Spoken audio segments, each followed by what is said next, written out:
Bienvenue dans le vestiaire avec Nicolas Saint-Pierre. Vous êtes dans le vestiaire, on est ensemble pour les 2 prochaines heures, présenté par Brigitte et Rockton Ford.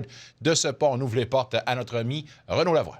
Rumeurs, transactions, nouvelles, des échos de vestiaire. Il est un des meilleurs informateurs de la LNH. C'est le temps de faire le point avec Renaud Lavoie. C'est une présentation des Jardins. Je me tourne vers notre moniteur pour jaser avec Renaud, qui va sûrement me dire qu'il est impressionné par la tenue des Sénateurs en ce moment. 4 victoires de suite. Grosse prestation contre les Pingouins qui avaient 6 victoires de suite à ce moment-là. On va te dire une affaire, là, c'est dur de trouver quelque chose de négatif pour les Sénateurs en ce moment. Ben, tu vas me dire, tu vas-tu rentrer comme nos amis de TSN et dire que c'est la meilleure équipe au Canada? J'ai pas le choix de le dire en ce moment, oui. Oh.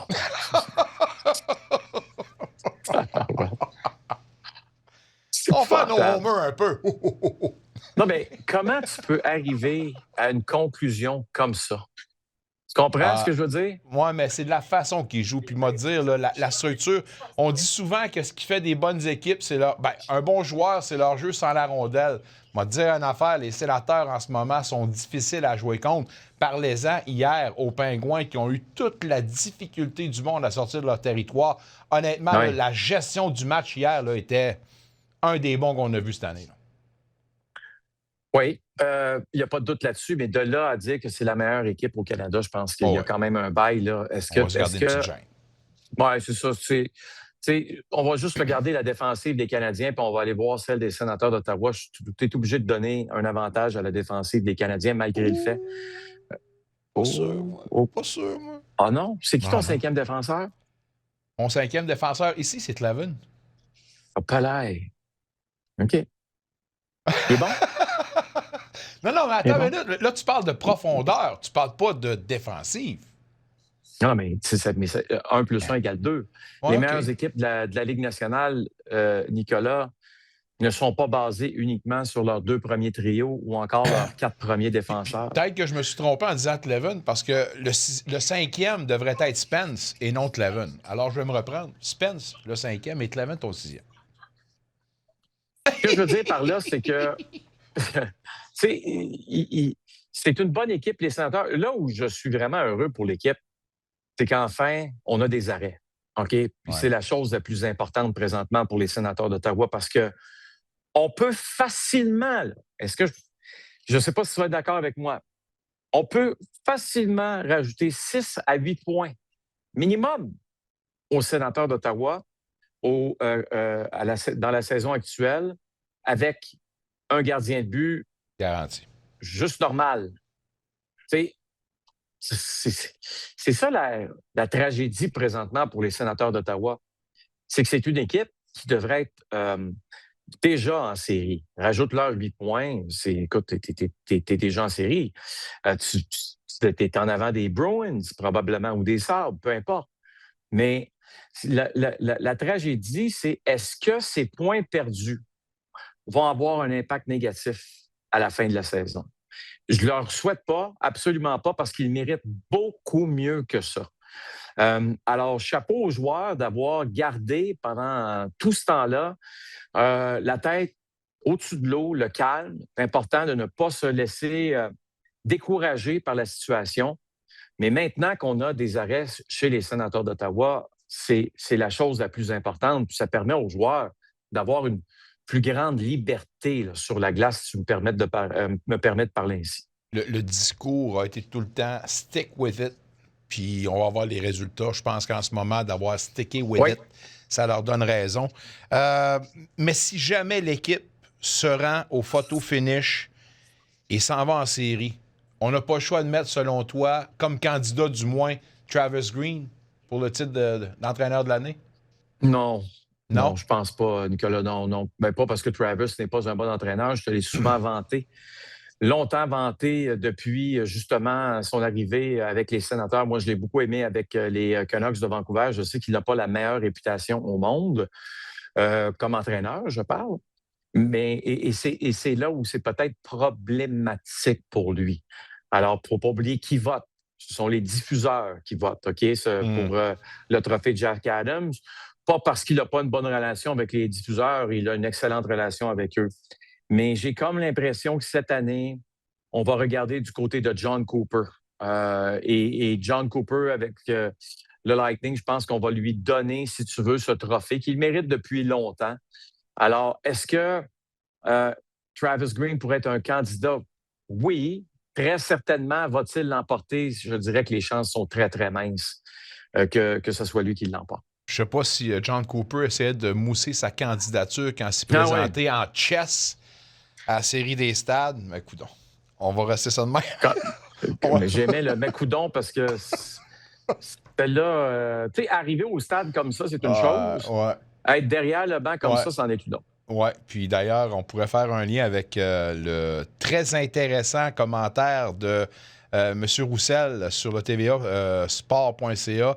La camisole et le doigt d'honneur, c'est non, mais c'est un de mes sujets peut-être plus tard si on a le temps. Mais là, en ce moment, il y a des commentaires qui nous proviennent d'auditeurs. Mathieu Lavoie, concernant la défensive entre le Canadien et le Sénateur, les stats le prouvent, Renaud, 5e en défensive dans la Ligue nationale de hockey en stats avancés pour les Sénateurs.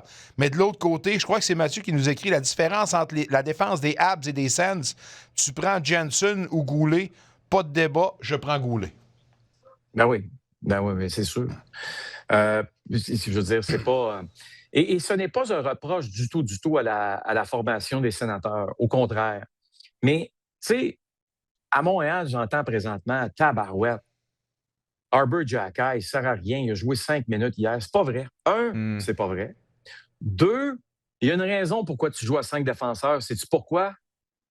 Parce que tu as 5 très bons défenseurs. Évidemment qu'ils sont tous différents, les 5. Lane Hutson ne joue pas comme Mike Madison, puis Mike Madison ne joue pas comme Caden Goulet, puis Caden Goulet ne joue pas comme Alex Carrier. Tu comprends ce que je veux dire? Ouais. Mais ce mix-là ensemble, avec Noah Dobson, écoute, c'est un mix qui force l'entraîneur, mais vraiment, là, qui force l'entraîneur à rouler à 5 défenseurs. Je veux dire... Oui, mais quand tu roules seulement à 5 défenseurs, c'est un manque de profondeur. Puis 5 défenseurs absolument seulement, pas. c'est pas viable. Je m'excuse, Renaud, c'est pas viable. Écoute, sais-tu à combien de défenseurs ça joue en série, les bonnes équipes? Ah non, OK, non, mais 4. oui, Ça joue à pas de 4. problème. Mais si tu n'as pas cette profondeur-là, tu ne peux pas pallier si la chaîne débarque. Puis à 5, pour moi, c'est pas viable. Toute l'équipe va te le dire, ça prend de la profondeur à toutes les positions. Oui, mais attends, là, laisse-moi finir. OK. Martin Saint-Louis pourrait facilement dire Madison avec Goulet, Noah Dobson avec Hudson, Carrier avec Arbor. OK? Il pourrait rouler ses paires de défense constamment. Il pourrait coacher de cette façon-là. Ça veut dire que le temps de glace, probablement, d'Alex Carrier passerait des 19 minutes à 16 ou 15. Mais c'est ça le problème. Ton problème, c'est que, et ça se prouve statistiquement parlant, plus Alex Carrier joue, quand je dis plus, c'est un minimum de 20 minutes, plus tes chances de gagner un match sont immenses. OK? Mais là, tu vas me dire, OK, mais Alex Carrier, mettons, sur ta deuxième paire de défense, puis descends-moi Goulet sur ta troisième. Tu n'es pas plus avancé dans ta façon de travailler. Parce que Caden Goulet est capable de faire des jeux défensivement, peut-être, que d'autres défenseurs ne sont pas capables de faire. Est-ce que tu pourrais mettre Goulet avec Lane Hutson, comme ça a été le cas l'an passé? Oui, tu pourrais le faire, mais tu n'arrêtes pas de te débalancer d'une certaine façon. Je pense que la clé dans ce que je veux dire, c'est que Alex Carrier te donne tellement du bon hockey qu'il te force la main à le rouler. Mais en te forçant la main à le rouler, ça t'enlève du temps de glace à ton 6e défenseur. Là, tu vas me dire, ça veut dire que ton 6e défenseur n'est pas assez bon. La réponse à cette question-là, c'est pas vrai. Arbor Xhekaj, il joue du bon hockey. C'est juste que dans la philosophie que tu veux rouler tes défenseurs le plus possible, c'est des gars qui t'amènent beaucoup d'attaques, etc., ça fait en sorte que ton 6e défenseur devient presque inutile. Je sais que c'est pas normal de parler comme ça, là, mais c'est ça la réalité, alors que ton 5e défenseur à Ottawa ne peut pas jouer 20 minutes dans un match. C'est ça la grande différence. Intéressant développement, puis hâte de voir comment on va pouvoir compenser. Mais chose certaine sur le top 4 en ce moment, C'est pas le meilleur des dispositions. L'équipe a besoin probablement de renfort. Jensen ne fait pas le travail, c'est évident. La blessure est là. D'ailleurs, il y a Dan Micha qui nous dit Jensen, on devrait l'envoyer sur le Robida Island et Spence sur le deuxième power play. Robida Island, tu te souviens, là, notre ami Robida qui avait été placé sur la voie d'évitement par les Maple Leafs du temps, là, et recueillait quand même son argent. Regarde, ça, c'est correct, c'est la situation, puis c'est aux équipes à trouver des loopholes, mais Jensen sera certainement un bonhomme intéressant à voir pour le développement. Je veux parler de la situation au Minnesota. La Ligue nationale de hockey en ce moment envoie des directives. Non, c'est pas ça? Je t'arrête tout de suite. C'était important sur le TVA. Qu'est-ce que tu veux que je te dise? Parfait. C'est pas moi qui ai sorti ça, là. OK. Non, je sais. Mais c'est pas ça? Absolument faux. La Ligue nationale de hockey n'a émis aucune directive à l'endroit des équipes de la Ligue nationale concernant la sécurité au Minnesota. Ce sont les équipes qui l'imposent elles-mêmes. Évidemment qu'on parle au département de sécurité de la Ligue nationale pour avoir des trucs, etc. Mais de faire un lien et de croire que la Ligue nationale a envoyé une missive, c'est faux. Ce qu'il faut surtout comprendre, et j'y étais hier à Minneapolis, j'ai vu autant de monde dans la rue à Minneapolis qu'à Buffalo. Ça veut dire personne. C'est pas un autre terme, là. Il y avait personne. Alors, il n'y a aucun danger. C'est une fausse information et une mauvaise compréhension de ce qui se passe à Minneapolis, alors que les manifestations ont lieu à 20 km du centre-ville. Je ne sais pas si tu le sais, là, mais 20 km du centre-ville, ça commence à être un peu loin. As-tu 2 secondes de me parler du gel des transferts 15 heures demain? Est-ce qu'on semble vouloir s'activer? Il y a d'ailleurs notre ami là, chez les Canadiens, j'oublie le nom, Sammy Blais, qui a été soumis au balotage. Parle-moi de ça, de la situation et des actions qui pourraient être commises, là.